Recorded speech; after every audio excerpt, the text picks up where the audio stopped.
Hey guys, today I'll be showing you how to connect a PlayStation controller to an Xbox. So you can see this is an Xbox in the background. I got a PlayStation controller. So it's off right now. This video is real. It works. Alright guys. So first what you're going to want to do is on the PlayStation controller, hold down the PlayStation button and then the share button here. So you're going to hold that down for a little and you can tell at the top after it'll start blinking. Now what you want to do is go onto your phone.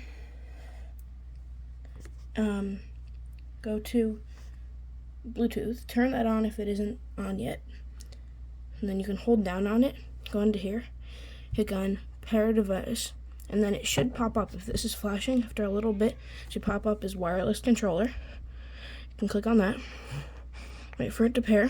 It should ask you pair with wireless controller. You press pair, and then now it's connected, and you can tell that it's connected to because the top of the PlayStation controller is turning blue.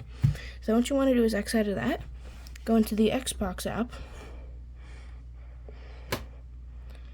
and then click on this little icon in the corner, press remote play on this device, press continue, and it should load up here,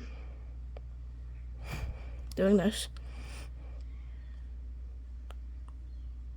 And then after it basically pairs the screen from your Xbox to your phone, and then you can control it through your Xbox through your phone, and that's why you're using the PlayStation controller. You can see moving the joystick on this, and it's moving it on there. It's real, guys. Alright, if you press like the PlayStation button, does the same thing as Xbox. Just open up the menu, and all the buttons work. Like if I go into here, you can switch tabs by using these bumpers. So that's the video. Hope it helped you, and I'll see you in the next one.